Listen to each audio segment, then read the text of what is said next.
You are so beautiful to me. Are you beautiful to you? That's a really important question.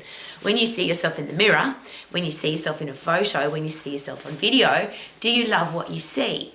And of course, the first question is, you are a unique, beautiful human being. Nobody else looks like you. So why would you compare yourself to somebody else? Often people look in the mirror and wish that they look different.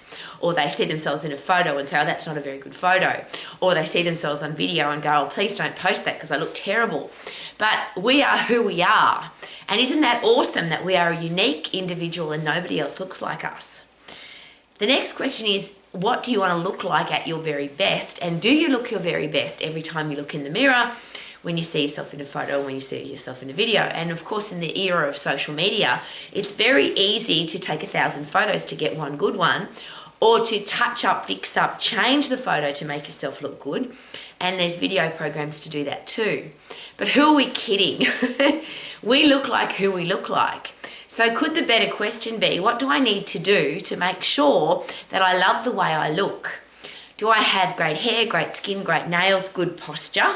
And of course, all those things are determined by how healthy we are, how fit we are, and how strong we are. Strong muscles hold up strong bones, which gives us good posture. When you're fit and strong, you have great circulation and good distribution of nutrients, vitamins, minerals, phytochemicals, antioxidants. So that means great hair, great skin, great nails.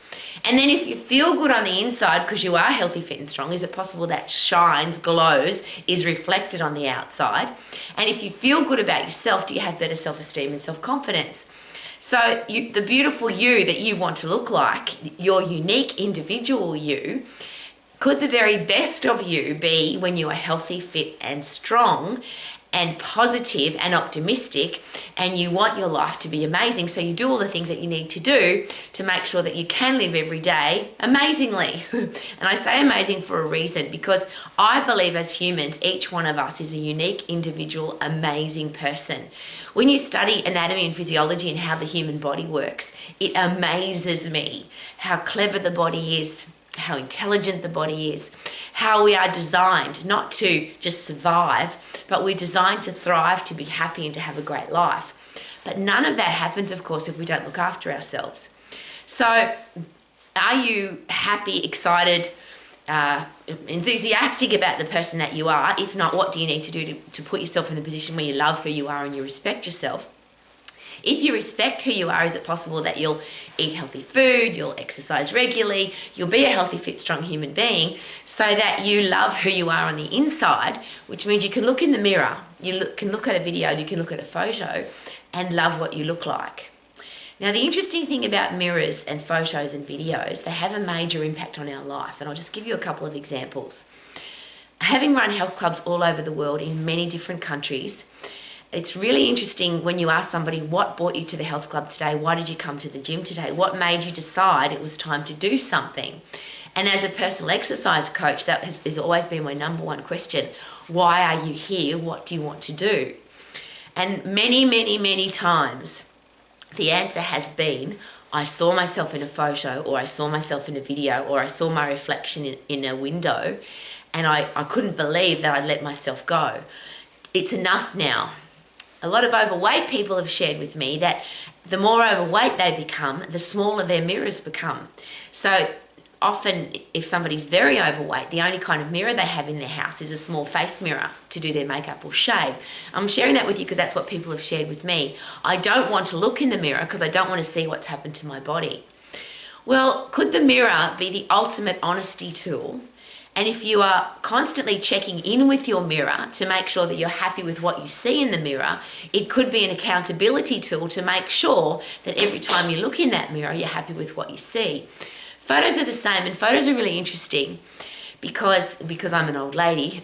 Before, when we took photos, you'd have to send them away for a week before they could be developed, and then it became one day developing, and now you can see a photo straight away, delete it if you don't like it, take another photo. But the photo's actually telling you the truth. And often we smile for a photo and then we stop smiling. There's been a great suggestion, and I love this, as a behavioural scientist that suggested that you should live your life between the photos the same as when the photo's being taken. So instead of somebody having to say to you, smile for the photo, you're smiling all the time and the photo just captures your smile, which means once again you need to live your life as a happy, positive, optimistic human being so that you are regularly being able to put a smile on your face without having to be told to, because it's going to be in a photo. So when you get your photo taken, A, do you love what you see? If you don't, what are you going to do about it? And then is it true again that the photo can be, rather than Photoshop it or change it or put it through the process of making yourself look better than you really are, I want to take an honest look at the photo and say, if I'm not happy with what I see, what do I need to do? Now, the other thing that's interesting, because I've been having my photo taken all of my life, I'm just one of those families, and my gorgeous husband is a real, he's pedantic about capturing the moment, we call it at our house. So whatever happens in our life, we like to capture it because it's an awesome moment, we don't want to forget it. So we literally have thousands, hundreds and thousands of photos. And they're a great accountability tool, and could it be a good idea, like the mirror, to constantly look at those photos? So this is what I looked like last summer, this is what I looked like 10 years ago, this is what I looked like 20 years ago. Now there might be some things that you can't change, which some people call it aging. But even as you age, even if you've got wrinkles, you still can have great posture. You can still have great hair, skin and nails. You can still have a great smile. You can still look like a positive, happy, optimistic person even as you get older. And could photos and mirrors and video hold us accountable to that? Rather than hiding from the mirror or making it smaller, rather than not looking at photographs, or rather than looking at photographs and pointing out what you don't like, could we appreciate what we do have, appreciate that we are unique and different? And then if there are things that you can change. So if you haven't got good posture, can you get strong muscles and bones to improve your posture? Yes. If you don't like your hair, skin and nails, there's so many things that you can do now to improve your hair, to improve your skin and to improve your fingernails. But the ultimate tool for that, of course, is to be healthy, fit and strong, to have strong bones, strong muscles, strong circulation so that you can put vitamins, minerals, phytochemicals, antioxidants into the places that they're supposed to go, so that you do have shiny hair and you do have great skin and you do have awesome nails, you've got good posture, and then your attitude, we get to choose that, don't we? You can choose to be grumpy and miserable and look on the dark side of everything, and most people do that, I get that, but that is a choice. And I love this because I get criticised on a regular basis for being optimistically, unrealistically, rephrase that, unrealistically optimistic, unrealistically happy, and Rowie, you can't be happy all the time. And my question is always the same: what if you can be? Regardless of what's going on in the world, regardless of the weather, the traffic, the government, whether you're sick, whether you're tired, whether you've got horrible people in your life, doesn't matter what's going on, could you choose to look at the bright side? And one of the things at our house that we always say, this too shall pass. So it doesn't matter what's going on, what horrible thing is happening at the moment. And everybody I know has had something or multiple horrible things happen in their life. My husband and I, we often share, if people had been through the shit that we've been through, would they still be happy, positive, optimistic people? And sadly, our answer is usually no. But this is a great quote, and this is why I love my husband so much. We've had some financial challenges in our life, and our accountant and our lawyer shared with K-Man that there were people that had gone through the same financial challenges as us. Some people had committed suicide, some people were depressed, some people had really not handled it well. And our accountant and lawyer asked K-Man, how are you dealing with this? And K-Man shared beautifully, we're hemorrhaging money, not blood. We're alive, we're kicking, and we know how to make money because we've already made money, so we can make it again. Life is about how we look at it, isn't it? Things happen, but we have full control over how we react or respond to what happens to us. We have full control about whether we're healthy, fit and strong. Now, there's some health things that we're unlucky, that I don't know why horrible health things happen to some people by bad luck. But every medical expert will share that if you're fit and if you're strong, you'll handle every medical challenge better. Even the worst kind, whether it's cancer or some horrible terminal illness.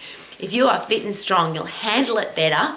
You'll get through it quicker. It may not come back again, but even if it is a terminal illness, wouldn't it be great to live out your life as a positive, optimistic, happy person and enjoy the last part of your life? Now, I'm an old lady, so I'm really looking forward to the last part of my life, and I want to live it with quality. I'm going to be fit, I'm going to be strong, I'm going to be optimistic, and I'm going to be bloody happy every day because that's a choice. I'm going to look in my mirror and love what I see. I'm going to live my life as a happy, positive person, not just for a photo and not just for a video, but because that's how I want to live my life. So there's my personal question. How about you? Super duper doo. How about you? Are you going to live your life loving what you see in the mirror, loving every photograph and loving every day? Woohoo!